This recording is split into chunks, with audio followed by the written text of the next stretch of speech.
The NTIS utilizes a 6-region system for the initial player identification process. Every region will name 2 all-region teams from the 11U level through the 16U level that will participate in the NTIS Champions Cup at the USA Baseball National Training Complex in Cary, North Carolina. For more information about the NTIS, visit usabaseballntis.com. At PDQ, we took our kitchen walls down so you could see how real food is made. It starts with the freshest ingredients. Chicken that's never been inside a freezer. No hormones or steroids. Hand-breaded twice to make it extra nice. And just made better every day of the week. Search PDQ Fresh Food in your app store to order and earn points.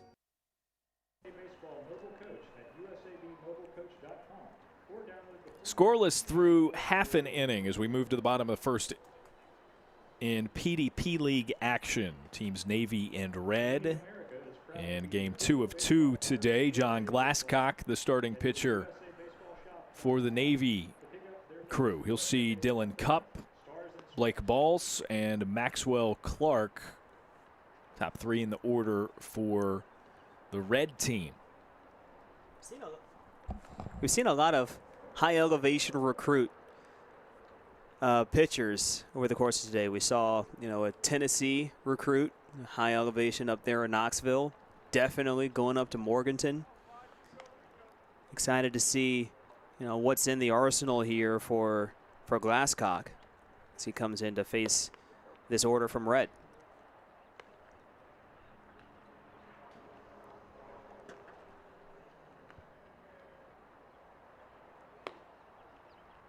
So the throw down, Dylan Cupp, the shortstop, will be the leadoff batter.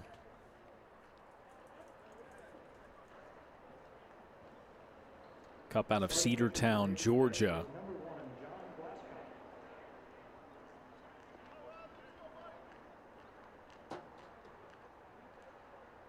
Committed to Mississippi State, and here he comes to get us started in the bottom of the first inning.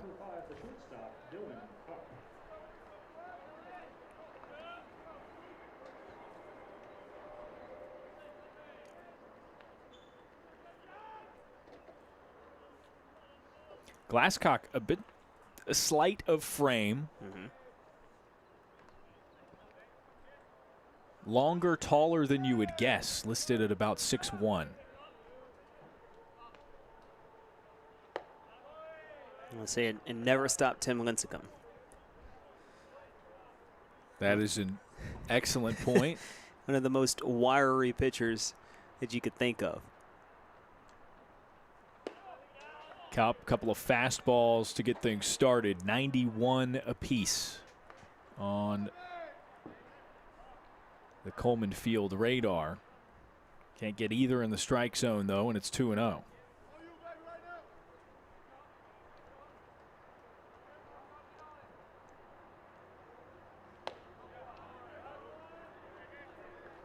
It's one across at 90, and it's 2-1 to Dylan Cupp.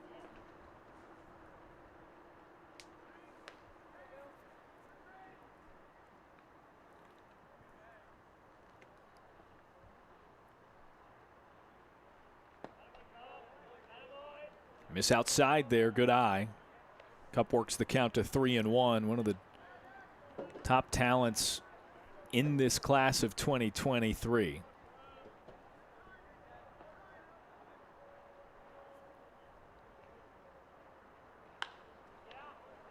Lifts that one out to left field, tracking it back shy of the warning track, and the catch is made by Kendall George.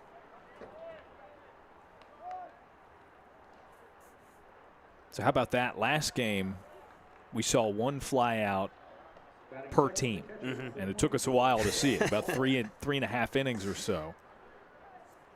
We're not even through the bottom half of the first frame, and we've got a fly ball apiece for these two. And I think that just really preaches to the amount of what those pitchers in that first game were able to limit solid contact. We saw a wealth of strikeouts on both sides from Brown and Schoenwetter and the rest of the batters, or the rest of the battery that came into pitch, and they were just able to prevent that contact. I mean, some guys, they were locating high 80s with Brown, and then coming in and blasting, 90, 93 as well, and just able to limit the damage. Although most of the runs coming in with the innings being rolled, I think a total of 4 or 5 of the 12 runs came in when the innings were rolled. Yeah. Something to keep an eye on, too, especially in the case of Cameron Tilley.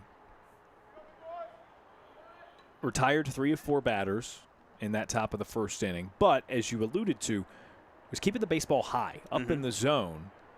That can lend itself to more balls in the air when they get put into play. A foul ball and then a taken strike for Blake Balls, and his count is 1-2.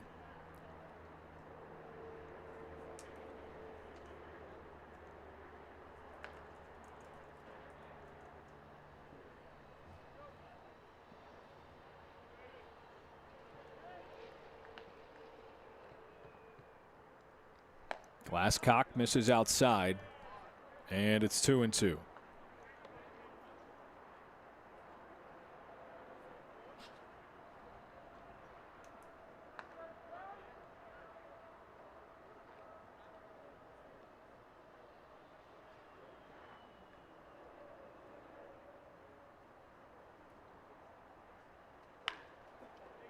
Up the middle, a bouncer. Sliding effort, it's short, but it gets all the way through. Dylan Cupp, not a play once he fielded it. And Blake Balls with an infield single. And nice slide there from Holcomb to get in front of that and cut that one off. I don't know if Balls would have made the turnaround first to try to go to second, but definitely would have had the opportunity if they would have rolled through, because it was going to take a bit for the center fielder to come in and cut that one off.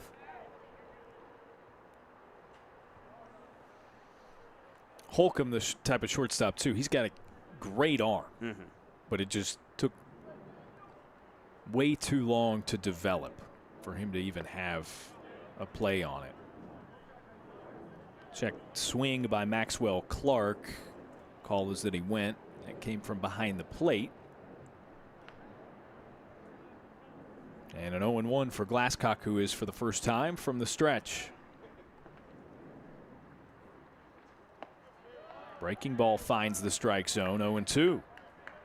And I don't know if it's just his natural motion or if he just is working with the slide step with a runner on, but that is a quick movement to the plate.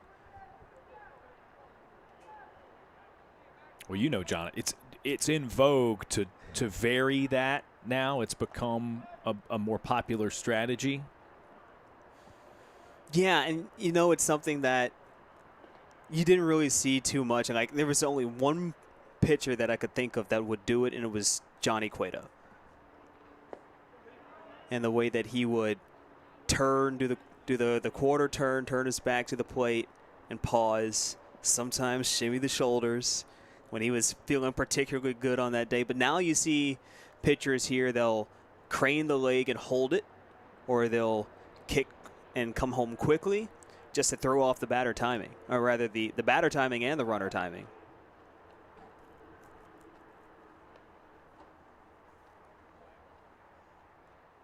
It's been an interesting phenomenon in baseball to see that happen on the mound. So you got to find a way to have the upper hand.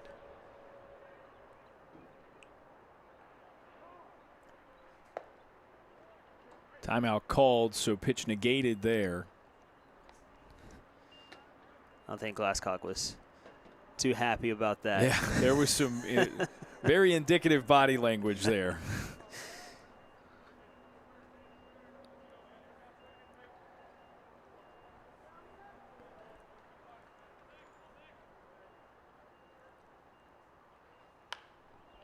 Slapped foul, and Clark will see another 1-2.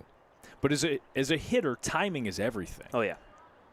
So it makes sense that as a pitcher, you would want to do whatever you can to disrupt that timing. Because once you see the motion, you start knowing, so okay, I can start my load up here.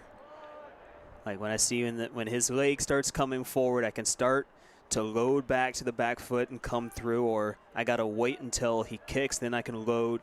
But for him, it's just like because he comes home so quickly, you feel like you have to get ready immediately. I mean, at the same time, Ball's is waiting for an opportunity to take off from first. Yeah, it makes that tougher too. There's a weak fly that gets down and right. Balls had held up and started to go back to first, so he only gets one bag and moves to second. They're at first and second for the red team with one away. It was a tough situation out in right field that almost became worse for Andrew Wiggins because he wanted to come in to make the play, and then he got caught in the in-between of, okay, I don't think I'm going to make the play. I have to get it on the bounce, and he almost got to get past him. If that gets past him, then you're looking at extra bases and possibly a run scoring. So the single for Maxwell Clark brings up Cameron Kim, the third baseman.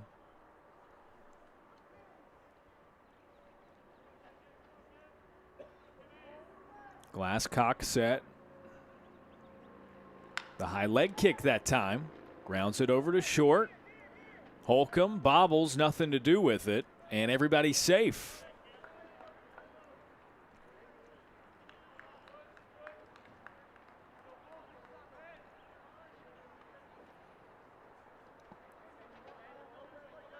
Curious to see where they go with on that, because there's part of me that would think, you could put it as a fielder's choice. It could have gone to second or third, but you want to hold on to it. You don't want to make the situation any worse. It looks like they put up an error. Yeah, so reaches on an error by the shortstop Holcomb. Coleman Mizell now the batter. Left-handed bat watches it run inside on him 1-0.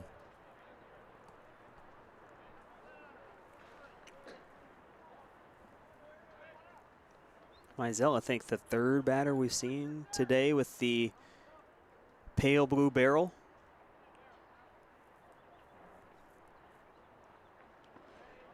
Breaking ball in the dirt. Riley Jackson, a good job to stay in front and then corral it behind the plate. But a tough situation now for Glasscock, who you saw on that bouncer to Holcomb that resulted in the error. From the stretch, he was the high leg kick, right? Rather than the slide.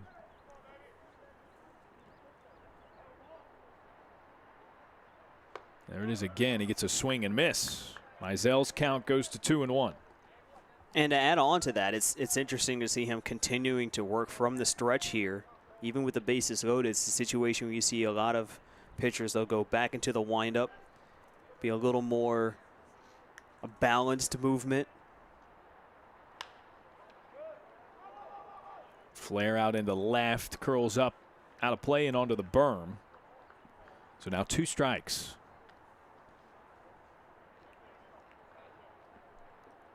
So yeah, we can definitely see that there is a variation in the way that he deals on the mound. Definitely was going with that slide step to keep Bals in check over at first, but now trying to find a way to steady things and right the ship here. Well, the double play still intact with 1 out.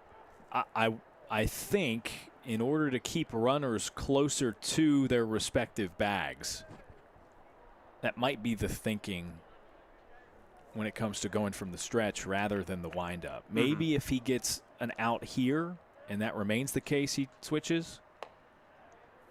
Fastball outside brings it to a full count with just 1 away.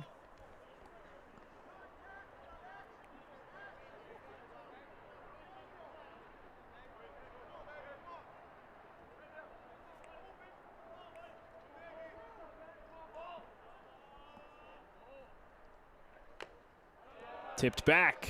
Jackson had a chance maybe to squeeze it for strike 3.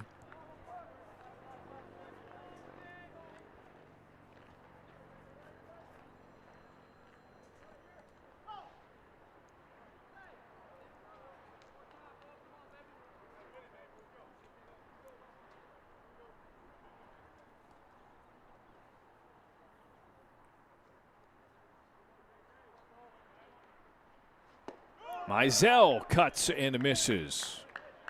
First strikeout for Glasscock is out number 2. And the runners stay put. That was big. Yeah, that slider coming up big again for Glasscock. He just gets so much rotation and spin.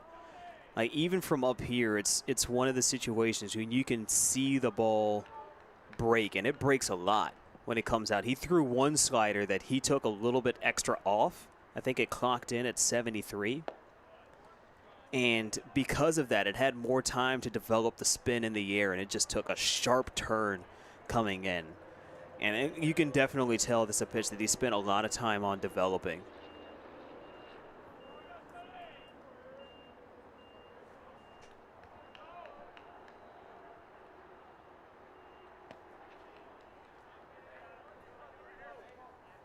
Two and nothing the count to Stone Russell, the designated hitter out of IMG Academy.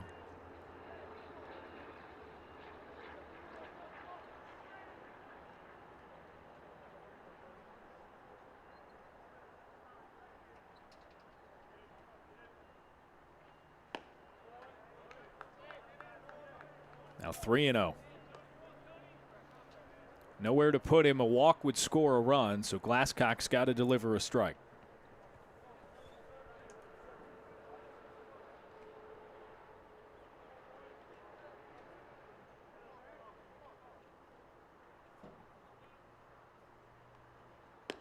Ball 4. First run of the game belongs to Red. And the inning will roll over. So with 2 away and the bases loaded, I believe 2 more runs will score, which means Red leads 3-0 through the first inning. We move to the second on the other side here at Coleman Field. There's a moment. The moment we ask, what if? What if we could go further, jump higher, or run the whole